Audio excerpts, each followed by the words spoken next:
Okie dokie. Welcome back to Depersonalization.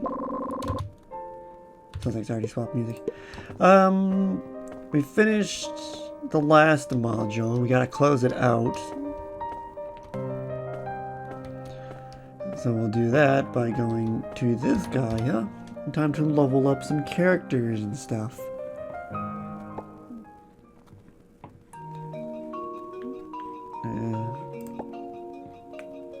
Okay. After a character completes a module, they earn a certain amount of interlude time points, which can be spent before entering the next module. Time points can be used for go vacation, learn something, and reflect and adapt. Interlude commissions do not consume time points. Vacation is spent time points to recover HP, SP, earn money, or gain small amount of attributes. Learn something, you can spend time points to improve your abilities. Lower base values make improvements easier. Failure may result in gaining negative traits. The money cost varies based on the project and character professions. Spend time in Chrono Shards to change this. Oh yeah, I gotta do that. Alright. Do you want to close the current story and embark a new journey? Closing the story will delete your save data. Yes. Alright, we have closed out. So now I can spend time. I got 12 time. Actually, it's at the bottom screen. My mouse is hidden, so I can't see it. But let's see. I can turn this card to sleeping to get. Because right now, when I enter a module, I have initial fund of 0. But I can spend the time and the money to now put it to sleep, and now I gain 1 to 3 SP each time I attain money. Forgot to move that. Nice. Okay. So what did this one do? Oh yes, I'm definitely going to spend time and money to swap that one. So now I have a permanent plus 10 to intelligence. Each time you gain a new experience trait, restore 1 and 3 SP. That's fine how it is. Enter the module with 3 extra random items. That's good. And then that's good. Alright. Let us learn something. Take a look at her stats here. So I think I had her set for gun. And what is her class? Detective? Yes. So I can increase sport, I can increase brawl and fire. I can't afford it though, so what can I afford? Increase observe and medicine. How's her observe here? Yeah, I could go with that one. Increase stealth and perception would be a nice one. Study hard. Erudition and psychology.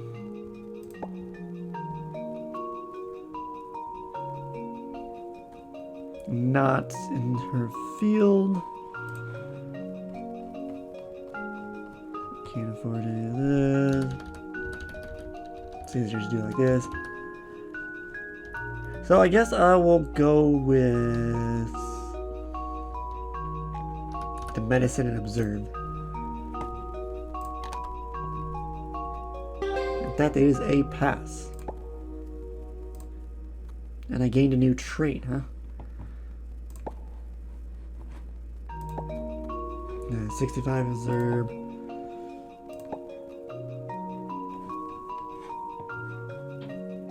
Criminal.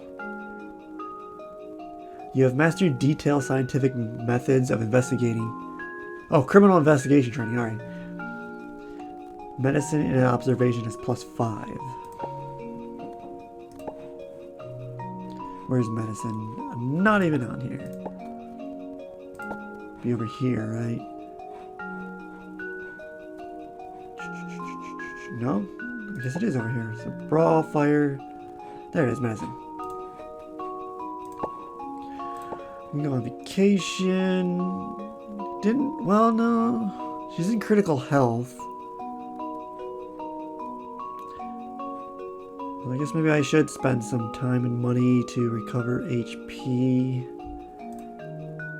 There we go, back up to full health.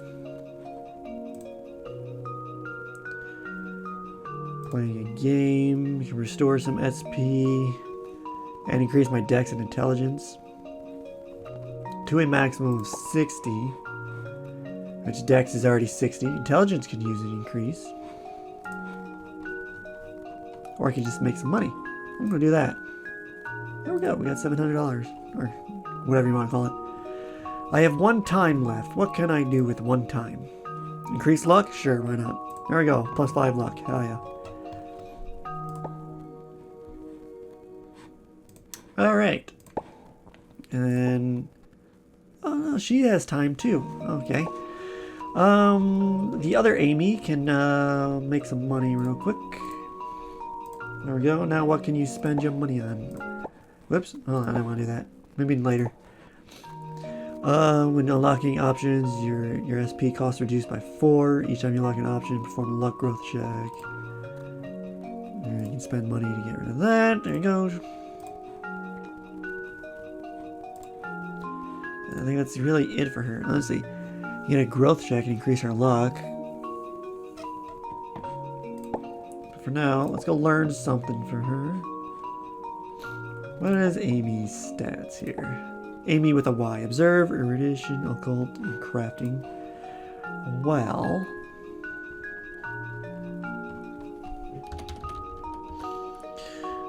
let's study hard.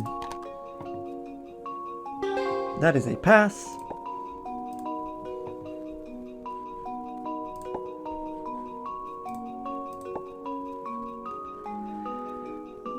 Okay, how's her medicine looking?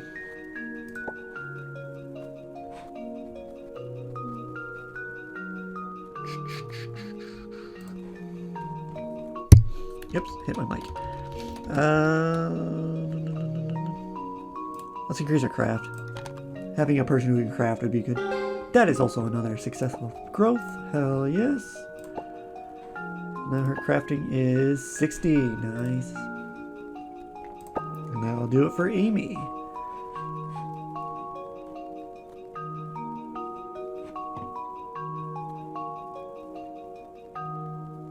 Okay. Is there not an exit from this place? Yes, there is. Just hit escape. Nice, nice. So that's the completion and level up with some characters. And then we should have unlocked... yes, we got Noelle. Hell yes. I want to give her... and I think I already did. So sweet. Alright, on to the next module, shall we? We are going to do... Solidnit. Actually, hold on, let me... this is only 2 characters. Okay. You've been hired by Mr. Carter, a wealthy jeweler and collector, to investigate the sudden disappearance of his wife, Mrs. Carter. She was last seen a week ago in her bedroom. No trace of her has been found since. Given his prominence, Mr. Carter fears he may have been the target of an assassination attempt, and has also enlisted you as his bodyguard. Embark. We are going to bring Mitre for this one. Let's see. Check carried items. Gets a gun. Adjust mythical items.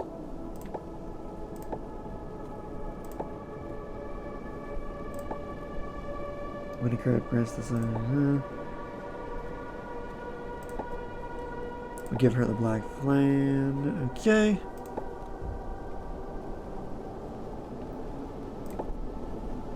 I have to complete a module with her to get anything. She has melee combat. Maximum intelligence, nice. And then character number 2. Do I want to bring the other Amy?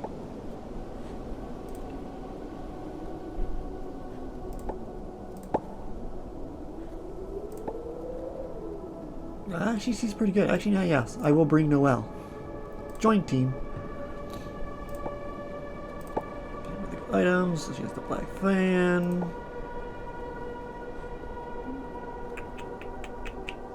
New personality. This is very good with the occult. I gave her the chain. Automatically succeed when interacting with other characters in exploration. Whenever you activate a lunatic trait, trigger fails. What else does she have? For each layer of spurred you have, spurred all abilities plus 10, reduce the stat count by 1 every time a check fails during the exploration. The spell damage you deal is increased by 1, and the spell damage you take is reduced by 1. I'm gonna take that. Let's take that instead. Okay, I'm gonna bring that, and I think we are good to go. Mire is gonna be the main character when we have support from Noel. I mean, it's telling me about this one slot, but I don't think I have anything else that's worth it. Upon entering a module with gain afflicted greed, recover additional SP. When equipped, halves your willpower whenever you're defeated. Actually, that might be good for her. She's melee combat. Whenever you're defeated for the first time in battle, you'll receive revive with a mutated body.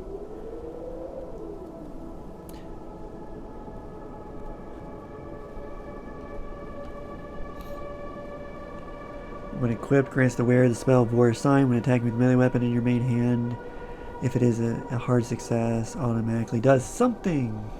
Maybe I'll take that, because again, melee weapon. We'll take it. Basic items, you will bring the additional following stuff. Anyway, if it's a hard success, automatically consume 5 SP to launch an additional attack without a check. Ooh, interesting.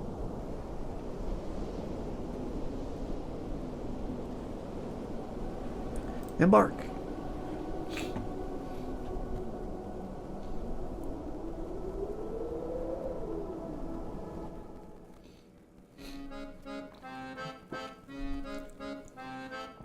Mr. Carter, a well-known jeweler, is making headlines with his upcoming jewelry expedition. Man, I'm so screwed up. As you skim through the article, you can't help but marvel at the extravagant lives of the wealthy. Then a new case lands on your desk. The client, Mr. Carter himself. His wife has vanished without a trace from their bedroom, and he fears he may be the next target. Concerned for his own safety, he has hired you, not just to investigate her disappearance, but also to act as his temporary bodyguard. With the case accepted, you prepare for the journey to Carter's luxurious mansion on the outskirts of town. The journey begins... I think there's missing T there. The journey begins peacefully. Sunlight filters through the trees as you pass through a picturesque forest, the gentle rustling leaves carried by the breeze. The road ahead stretches between fields shaded by lush greenery. For a moment, you let yourself believe this mission will be uneventful. Or so you think. You try to stay optimistic, but luck has other plans. Your car breaks down without warning, forcing you to stop at a nearby gas station for repairs. That's when you realize that you've wandered straight into gang territory. Within moments, you're surrounded. Just as you begin to cut off... I should download the mod that fixes this. Okay, you're surrounded. Just as you begin to reconsider this whole trip, fate takes another turn. A car barrels onto the scene, slamming into the gang leaders with a sickening crunch, leaving nothing but a bloody mess. The door swings open, and before you can react, a girl grabs you and pulls you inside.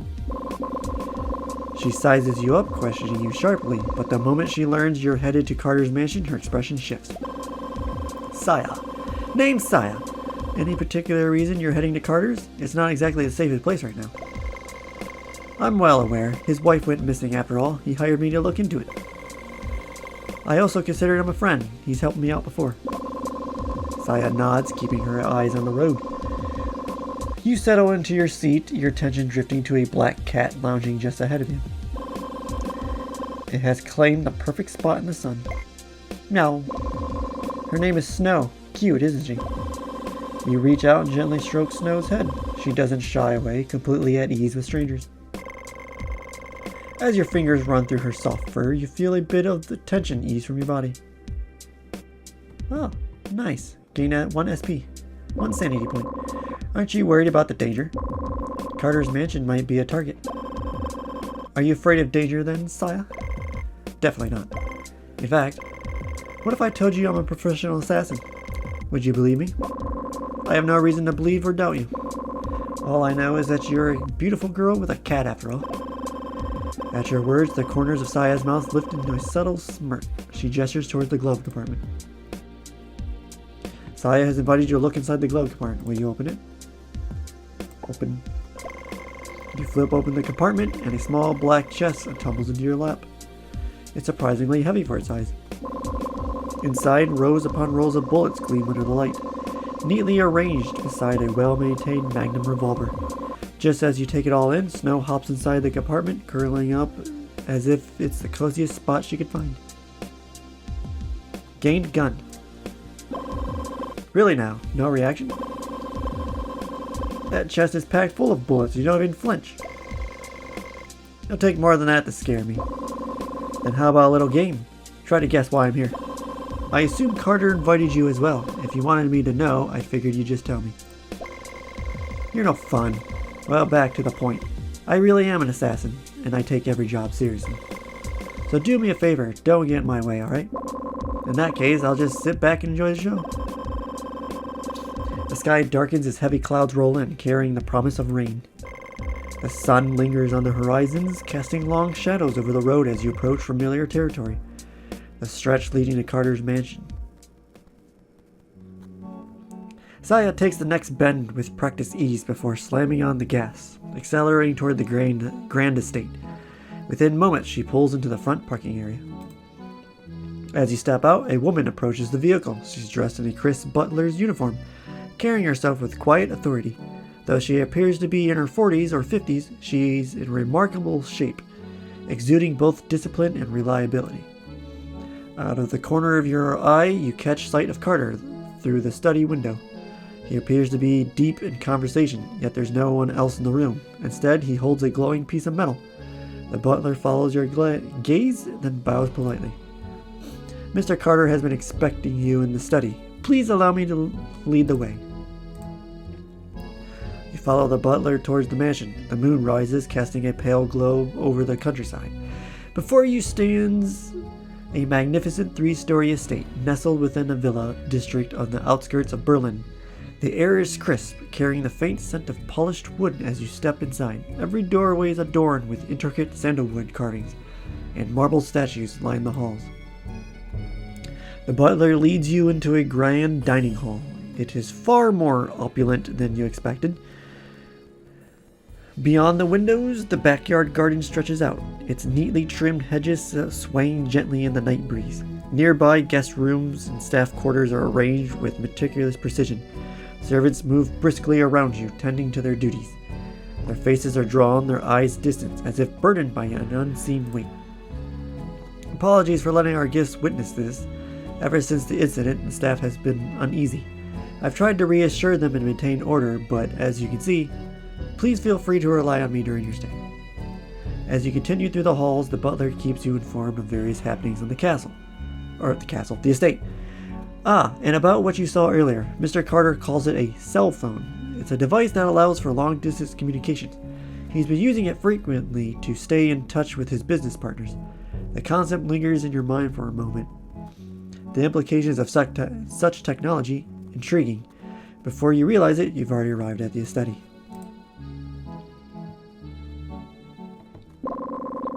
My dear friends, I apologize for the long wait. Before we address the matter I called you here for, there is something I'd like to show you.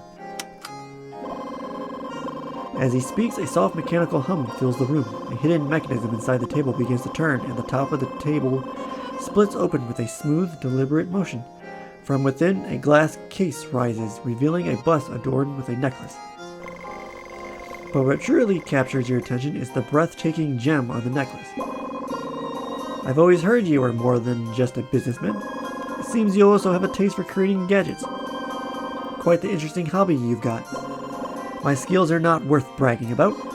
I purchased this antique at an auction. This gem itself is priceless. Carter's words draw your focus back to the gem. You gotta be kidding me. We'll do one more try. There we go. What do we get? Oh, immediately not good. As you focus on the gem, something strange begins to happen. Your vision warps and the world around it seems to bend unnaturally. The gem absorbs the surrounding light, its surface darkening, like a black hole drawing in everything in its vicinity. A chill runs down your spine as your eyes tremble, bombarded by an overwhelming rush of colors. Colors you can't fully comprehend, but feel deeply. Each hue brings with it an intense wave of fear and intimidation, as if the very essence of the gem is a threat to your mind. The sensory overload is too much. It feels as though your nerves are on fire, every nerve ending overstimulated and rattling with panic. Success and a failure. One sanity point. Then, just as the pressure becomes unbearable, Carter's voice slices through the haze, pulling you back to reality. This is... how would you say this? Soladnit, a gem crafted and polished in the Far East. Even among my collection, it is priceless, beyond compared to anything else.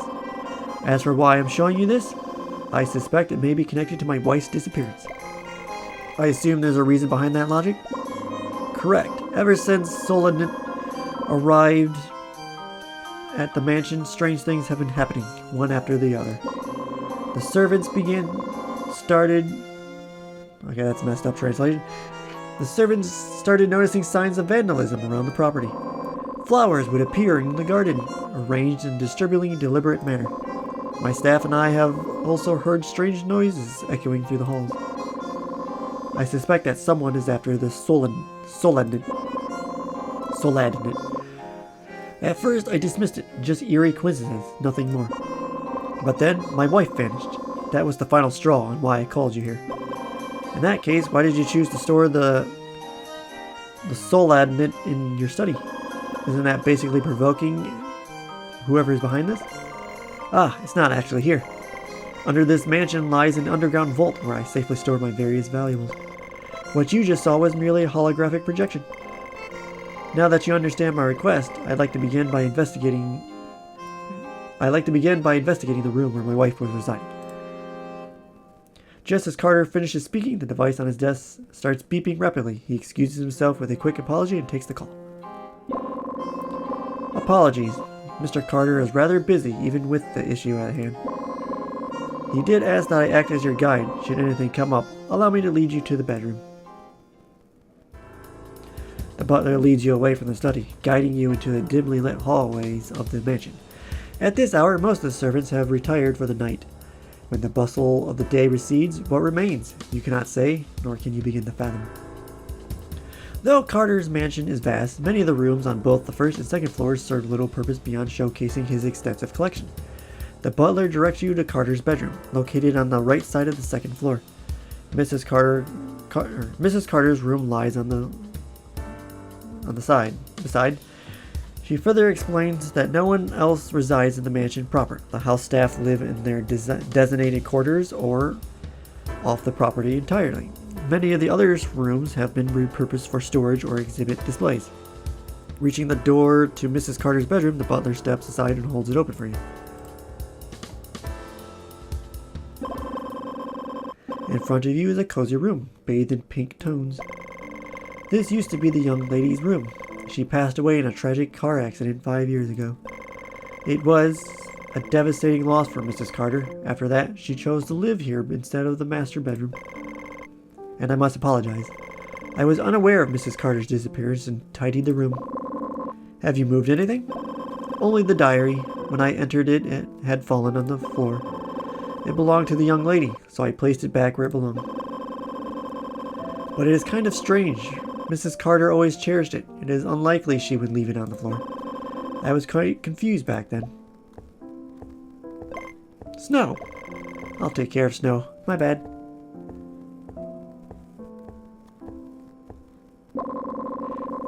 Mr. Carter has instructed me to offer any help you need during the investigation. So I'll wait here for now. Oop, gotta Gotta check here. Let's talk. What? Water bottle? Sure, I'll take it. The window appears to be reinforced with a layer of metal wiring, forming a mesh across the glass. This kind of mesh seems designed not only to prevent break-ins, but also to keep individuals from getting out through the window. Carter is either very serious about security, or perhaps a bit paranoid about something. The moon is hidden behind thick clouds, and the window itself seems fogged up. As you stand there, the window begins to reflect something, and it's not your silhouette. Look closely. Spooky! As you focus on the silhouette, you see a figure sitting in the room, reading a diary. The figure suddenly looks up and locks eyes with you. She shrieks in terror, dropping the diary to the floor. The window begins to blur, and the reflection slowly fades away. Weird reflection. And gain some luck from that. Nice. And I lose some sanity. My head hurts. Something's wrong with this room. By the way, that reminds me, I should probably equip my stuff, huh? Let's see. Equip. We'll equip you. We'll equip you. I can only have one book. Ooh. Intelligence of 20. I'll take the book then. She is built for melee. Intelligence 100. She's a genius. So I will take... I'll take you. Equip the main hand. Celestial Surge. And... Sure, I'll equip the offhand that too.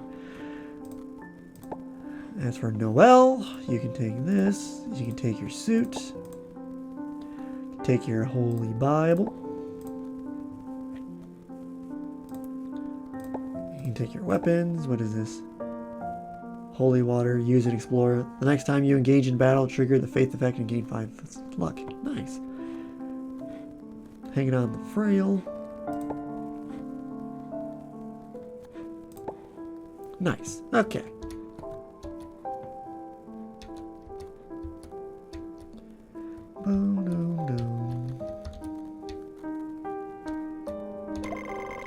On the table, Snow sits on a diary. It appears to have been used infrequently. You suppose it could belong to Mr. Carter's daughter. As you skim through the pages, you notice the entries abruptly stop on a particular date. You suspect it's the day of her accident. The writing on the last page is blurred, as if smeared by water. There's not nearly enough detail here to even speculate. Whoa. As if in thought, you run your fingers over the ink on the final page. Suddenly, a flood of sensations crashes into your mind. Disjointed emotions, raw and overwhelming, claw their way through your consciousness. By the time you regain your bearings, you're no longer in the bedroom. A short distance away, a frail young girl walks along the street. A deep rumbling echoes from your right, a car engine revving. Your eyes snap forward toward the sound just in time to see a sleek black vintage car tearing into view. It surges forward at full speed, barreling straight towards the girl. Impact. Blood splatters across the pavement in a vivid, gruesome spray. Her fragile body crumples beneath the wheels, staining the driveway in crimson. Then, as if aware of your presence, the car turns its path. It's coming for you. Your body refuses to move. The world blurs, the vehicle collides, and then it's gone. The illusion shatters. Before you can hit the ground, Saya catches you. A dull, splitting pain pounds against your skull. The lingering echo of the vision still fresh in your mind. Ooh, double failure. That's a rough one. Are you alright? You hear her voice, but it takes a moment to collect yourself. Your thoughts feel scattered as if the memory had been forcibly ripped from your mind. Saya, something's wrong with the diary. Don't touch it. What got you so worked up? I saw a young girl violently killed when I touched the last page. She was run down by a vintage black car, and it didn't feel like an accident. After it hit her, it noticed me. It came straight for me. A black vintage car. Wait, does it resemble the one in the parking lot we passed earlier? I wasn't paying attention to the cars in the parking lot. But I remember the model and color. We should check it out later.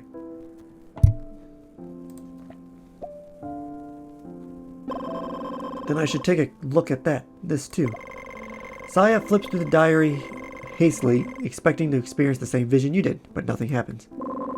She waits a moment longer, brows furrowing slightly before turning her gaze back to you. A flicker of disappointment crosses her face.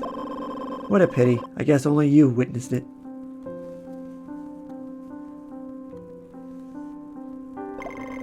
I couldn't help but overhear your conversation. If I may offer my thoughts, the damage on the last page may have been caused by Mrs. Carter herself.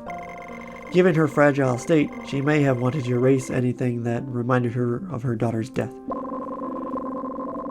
Have you ever noticed anything unusual about this diary before? Anything strange? Maybe something related to a black car? No, I'm afraid not. I apologize for not being able to provide a more useful answer. What about this room? Before Mrs. Carter's disappearance, were there any strange occurrences here? Not that I can recall. I do come here daily to clean, but I don't spend much time in the room beyond that. Alright then. We'll continue our investigation a little longer. As you please, Lady Saya. Let's take another look around before we move on.